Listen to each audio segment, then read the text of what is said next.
Have you ever wondered if your team secretly has a group chat dedicated with your great ideas, only with air quotes? Well, guess what? Today's going to be an interesting podcast episode. Well, today might as well be a wake-up call for what's the worst leadership advice you've actually ever have heard. It's something like, tough times build character, so let's cut our budget. Congrats, you've just met today's topic. Voices of Victory Podcast Show. Voices of Victory Podcast Show. It is now time for the Voices of Victory Podcast Show. Ladies and gentlemen, Mario Di Leone. And welcome back, listeners. Today's podcast episode is how to self-sabotage your leadership role. Welcome back. We're going to dive into the messiest parts of leadership and all the challenges along with it. But here's the deal. We're going to poke fun at the chaos first, and then, of course, we're going to ground ourselves with real, actionable solutions. Because let's face it, even the best leaders have moments where they wonder the big question of, am I running this ship or am I accidentally sinking it? So let's laugh, let's learn, and most of all, let's lead better. The first part of our discussion today is going to be insufficient resources. When you're not getting what you need. You ask the company over and over again to get you those staplers, those paper clips, all the stuff that you actually need. But it's like, oh, well, who needs tools when you've got sheer determination, right? Just ask your team to turn a paperclip and some duct tape into a functioning sales platform, right? That's going to work. Absolutely. You want to treat your team like they're MacGyver? Make a nuclear reactor out of a pine cone and a stapler? Come on. It's bonus points if you could casually mention that not NASA made less during Apollo 13 with a far little resources, right? So what's the solution here? First of all, resource scarcity can be very irritating, and it can happen for a variety of reasons. Rapid growth is one of them. Poor planning is another. I like to say misappropriation of resources, and most of all, external crises that occur. But the key is transparency. Be upfront with your team about the constraints and involve them in prioritizing the tasks. And please don't be afraid to ask the powers that be to get you what you need, even if you got to fight for it. Because you're not just fighting for yourself. Like, don't think it's fighting for you. You are fighting for the team. You're helping them get what they need. This isn't about you. This isn't about your role. This is making sure that these people actually have what they need to do what they need to do. That's so important. Like, there are creative solutions where you can literally do away with an entire aspect of something. You can do that. There are ways of using restriction as a means to push your creativity.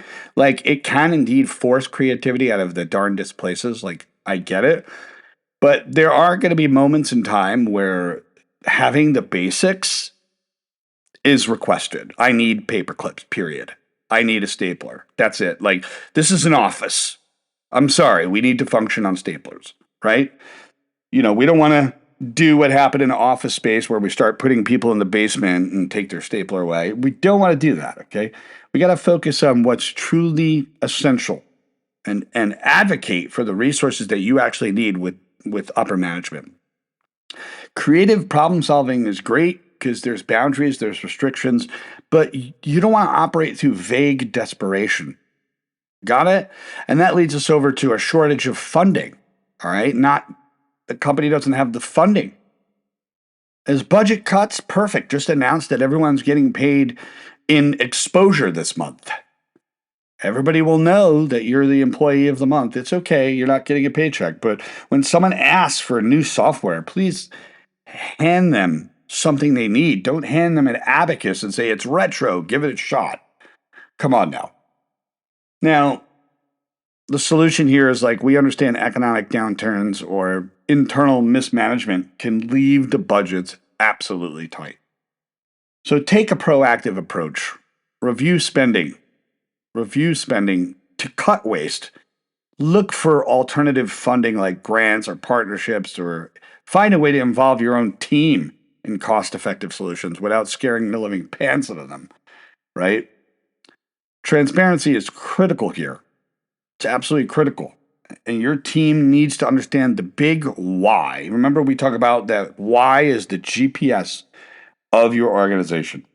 Why behind financial decisions so we can stay motivated and aligned. And that brings us over to just general drama, employee objection and resistance, right? And the big joke here is when your team pushes back on your new wild initiative, just remind them objection is just innovation in disguise, right? There's bonus points for repeating it louder every time with air quotes if they don't agree. Come on. But what's the solution here? Well, resistance comes from poor communication or feeling left out, completely ignored, and you're not being transparent with the decision making process. Try being transparent. Hey, this is what's going on. I want to be transparent with you all. Create an inclusive environment where feedback is welcome. Now, it's important for you to listen. It's important for you to address their concerns and, of course, clarify your reasoning behind the changes.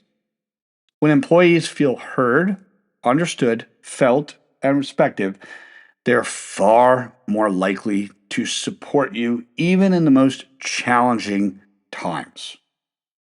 And that brings us over to social issues. Okay, among employees, right? The office drama is just free entertainment. It's like, who needs Netflix? You can just bring popcorn to work. It's okay. Just grab some popcorn. Let the passive aggressive emails fly back and forth along with the BCC issues, right? And if anyone asks for mediation, tell them you're team neutral. Please. Now, the solution here is that social issues really spiral into a poisonous work environment. So take a hands-on approach. It may be time to mediate conflicts. I am a mediator in the state of Massachusetts, so I understand mediation quite well. Mediate those conflicts promptly and encourage open communication. Build a culture of respect. Build a culture of inclusion through team building activities, diversity training, and maybe get some workshops going. Foster some open dialogue. It's important to establish clear protocols for addressing disputes and ensure that every employee actually feels safe and valued. It's not just valued, it's safe as well, safe in their workplace. So there you go. It's really quite simple. Leadership challenges, they're not just hurdles. They're opportunities to grow as a leader and strengthen your team, but you have to be able to advocate for your team. You have to be able to go to the powers that be, but like reach into your budget pocket and pull out what we need for staplers. Please. It's not about avoiding problems. It's about tackling them with clarity, with transparency, and with your heart.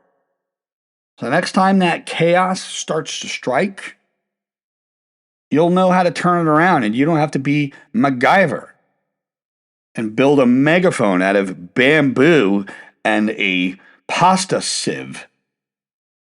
So thanks for listening, and let's keep leading with purpose, and I will see you on the next episode. Have a great day.